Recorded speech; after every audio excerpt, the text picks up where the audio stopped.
बिहारमध्ये विधानसभेच्या निवडणुकीच्या निकालानंतर विरोधकांनी आणखी एक पुडी सोडलेली आहे. ती म्हणजे की नितीश कुमार हे बिहारचे मुख्यमंत्री बनणार नाही आहे. त्यासाठी भारतीय जनता पार्टीचा या गोष्टीला विरोध आहे. आणि भाजप, LJP रामविलास आणि त्यानंतर त्यांचे जे दोन अलायन्स पार्टनर आहेत कुशवा आणि जितेनराम मांझी, हे एकत्र मिळून सरकार स्थापन करतील आणि नितीश कुमार आणि पर्यायाने जनता दल युनायटेडला बिहारच्या सत्तेपासून बाजूला ठेवण्याचा प्लान या लोकांचा आहे, अशी पुढे सोडलेली आहे.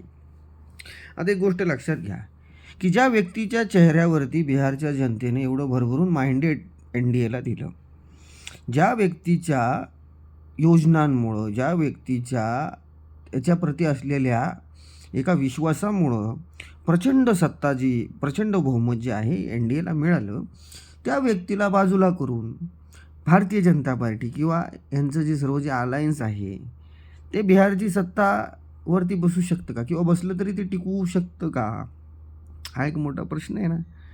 म्हणजे जे लोक ह्या ज्या पुढ्या सोडत आहेत, काँग्रेसवाले, RJDवाले, त्यांनी जर तितकं लक्ष, तेवढा परफॉर्मन्स त्यांनी जर ग्राउंडवरती दिला असता, व्यवस्थित जर तिकीट वाटप ज्यांनी केलं असतं, ठीक आहे, यांनी जर काम केलं असतं ग्राउंडवरती, आपापसामध्ये कॉर्डिनेशन ठेवलं असतं, तर त्यांच्यावरती ही परिस्थिती आलीच नसती. राहिला विषय भाजपचा. भाजप ही पार्टी मी नेहमी म्हणत असतो की थंड करून खाणारे हे लोक आहेत. नितीश कुमार यांना बाजूला सोडायचा प्रश्नच येत नाही.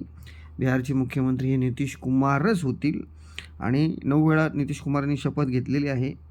10व्यांदासुद्धा पटनाच्या गांधी मैदानावरती नितीश कुमारच शपथ घेतील. हां, काही मंत्रिपदं भाजप वाढून घेईल किंवा ती बार्गेनिंग करेल किंवा LJP स्वतःसाठी उपमुख्यमंत्रीपद घेईल, असं होऊ शकतं.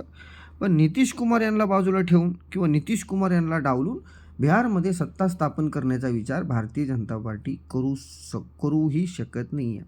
म्हणजे त्याची सूत्राम शक्यता नाही आहे, शून्य त्याचं संभावना आहेत.